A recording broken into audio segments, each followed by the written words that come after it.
Hi guys, this week we entered the turning of Shemot, the beginning of Exodus. At the same time, we stand inside a rare compression of planetary energy in Capricorn, with a dissolving threshold in Pisces. This is a week about pressure, not crisis, but pressure. Pressure that reveals what has structure and what only appears to. Shemot does not begin with freedom. It begins with tightening. The central tension of Shemot is not slavery, is not suffering. It is what happens when authority hardens instead of listening. Pharaoh is not introduced as a monster. He is introduced as a manager of continuity. He inherits a system that worked once. Joseph's Egypt was built on foresight, organization, and containment of chaos.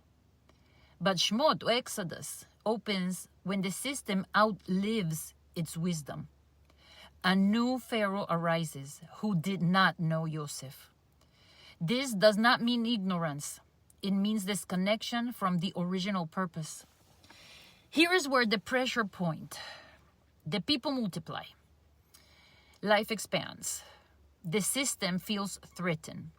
Instead of adapting, authority tightens control. And this is crucial. Pharaoh's first response is not violence. It is administrative policy, census, labor quotas, taskmasters, brick counts. Shemot teaches us something uncomfortable.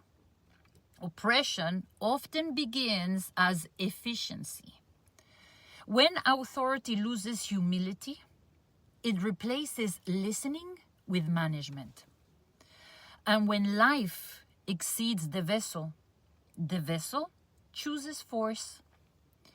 This is the Torah's opening demand. Will power respond to growth with adaptation or with fear? Let's look at the cosmic mirror. This same tension appears in the sky through an extraordinary concentration of Capricorn energy. Mercury, Venus, the Sun, and Mars all gather in Capricorn. And as we know, Capricorn governs structure, hierarchy, time, authority. This is not light energy. This is weight-bearing time. Mercury in Capricorn becomes speech that is measured. Thought becomes strategic. Words carry consequence. Venus in Capricorn, values are tested. Alliances are evaluated for durability. Affection is expressed through commitment, not comfort. The Sun and Mars together in Capricorn, authority meets force. Leadership meets action. Will meets responsibility. That's Pharaoh's energy. Not in its cruelty, but in its burden. At the same time, look where this Capricorn compression points at Pisces. The North Node, Saturn, and Neptune are all there, with Neptune at the final degree of Pisces. It dissolves what Capricorn builds. Capricorn wants permanence. Pisces reminds us nothing lasts unchanged.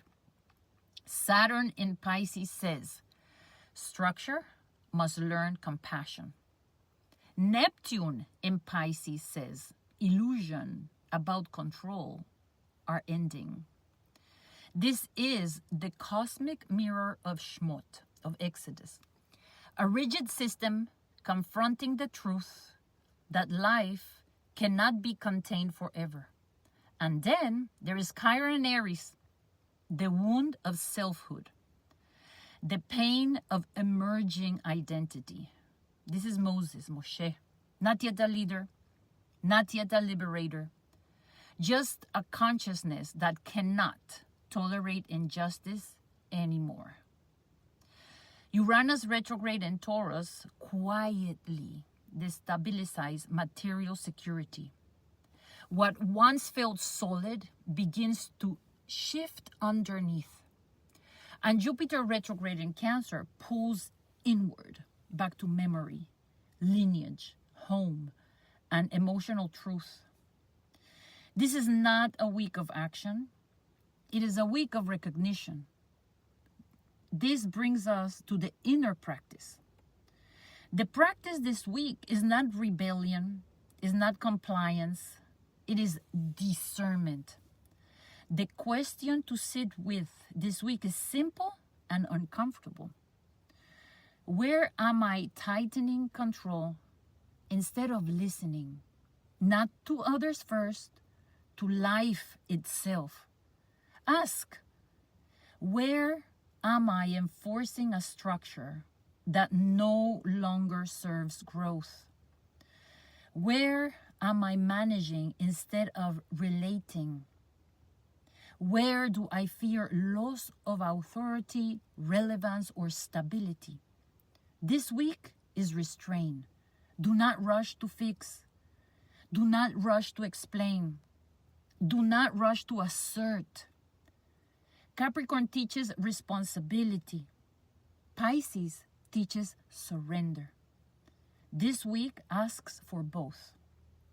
Choose one area of your life and practice listening before acting, pausing before enforcing, humility before certainty. This is how Exodus begins, not with miracles, but with awareness. A closing seal brings us to this. Shemot does not ask us to escape Egypt yet. It asks us to see it clearly. This is the turning of the times. We meet it with awareness, not urgency.